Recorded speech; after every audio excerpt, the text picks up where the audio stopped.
Welcome back to the Christian View. We're here talking about grief today, a very important topic, and different people grieve different ways. One thing for sure is grief is hard work, and there are 7 stages of grief, and I can just read those briefly. Shock and denial is the first, pain and guilt, anger and bargaining, depression and loneliness. Then there's the upward turn. I believe that's the 5th phase, reconstruction and working through, acceptance and hope. Did I say those right, Lee? Yes, you did. Yeah, psychology professor. But does everybody go through every stage, do you think? No, people don't go through every stage, and then it's also important to note people don't go through the same stages at the same time. What really happens, though, is that, as the author, Elizabeth Kubler-Ross, points out, though, is that even if you notice going through the different stages, when we get to especially the stage where you talk about acceptance and reconstruction, it doesn't mean that we're accepting the death.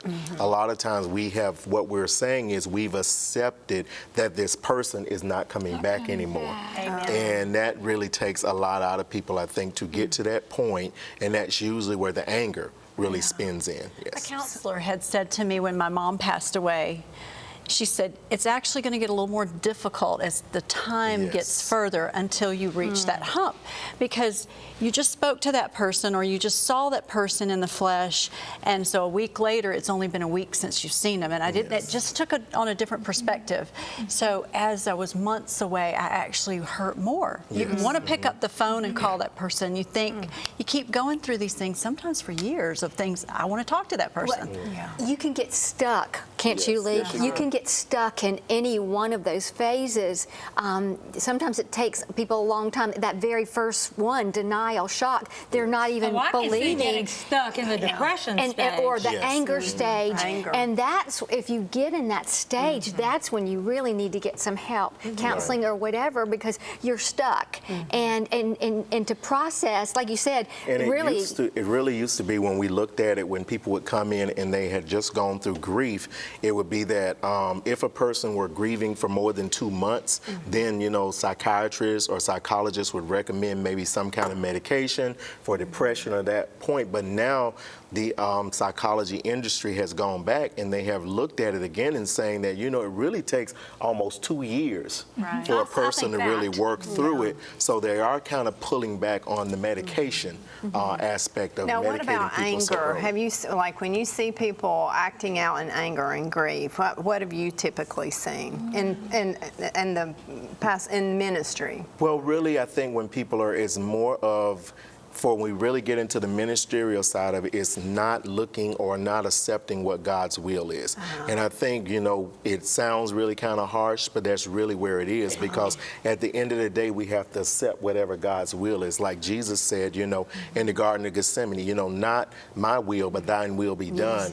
And even though sometimes his will is hard and it's not what we want, and that's where the anger comes out. Okay, Lee, I want to talk to you a little bit about the medications, because there are circumstances where people need them. Some personalities deal with grief differently, and it can help someone to take an antidepressant, and I'm not advocating one way or the other. It's an individual situation where they need to be evaluated, because it can help them get over the hump. That's the only thing. Antidepressants, I don't think really depending on which ones you go with. You go anti-anxieties, Xanaxes, stay away from, but well, I think all of us are at risk of actually becoming addicted or using something as a safety crutch, to help us to cope, because that's really what we look at is this a coping mechanism? Am I taking this pill, almost like a placebo? I really don't need it, but I'm taking it because it's making me, But I don't think, if we're using medication for Christians, I don't think it shows lack of faith. I agree. But I do think that sometimes people need something. But I think we have to balance it out, knowing that we have to move forward. Lee, the thing is, a lot of times during the stages of grief, people can get physically ill. I mean, sick. I'm talking about nausea, dizziness, headaches, high blood pressure.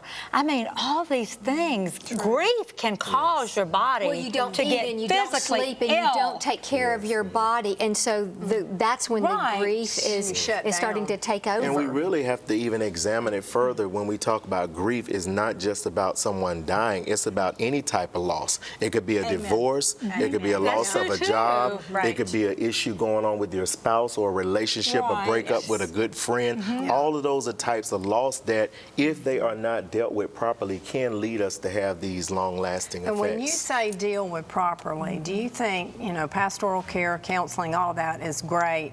I'm thinking of a young mom who lost her mother and her 2-year-old daughter in a car accident one Sunday night, and so many others that, we hear of that go through trauma. And one night she said to me, I just need to come in and talk to you. And it took her 5 hours. She said, I just want to process through what happened that day and what we went through. And she went through from before she took her children to her mother to when she walked in the emergency room and saw her baby's body laying there. And the emotions, she had to process it, and it was laboring for me and for her, but it had to be It's done. got to be done, Yeah. and you're absolutely right about that. And I think so much of the time we want to internalize. And I remember my friend saying, like you said earlier, Dawn, people expected her to be better sooner than she was. And you can't put a label or anything, but the transparency, people need to be able to talk about it. They need to have safe relationships and safe friends that they can unload on. And it's okay. When you just said that, my daughter delivered a stillborn a couple years ago. It was a baby. I mean, it was 6 months. Yeah. And what she talked about in any kind of loss, people will say, well, God will give you another one, or people try to comfort you with the most wrong things. Right. And sometimes the best thing you can do with somebody is weep with them, Right. not throw a Bible verse on their situation, or Because they don't know what God's going you're to give you another experiencing. husband or They can another think about child. Yes, weep with those who That's weep. right. That's what Yeah. we're commanded to do. And so, sometimes we don't realize for like a girl that has a woman that's had a miscarriage or whatever, that to her was life. That's right. And when That's you a huge lose loss it, in you her life. grieve. That's right. I Stay with actually us. We're did coming right back on Grace. It's a huge loss, and people don't feel what you're feeling.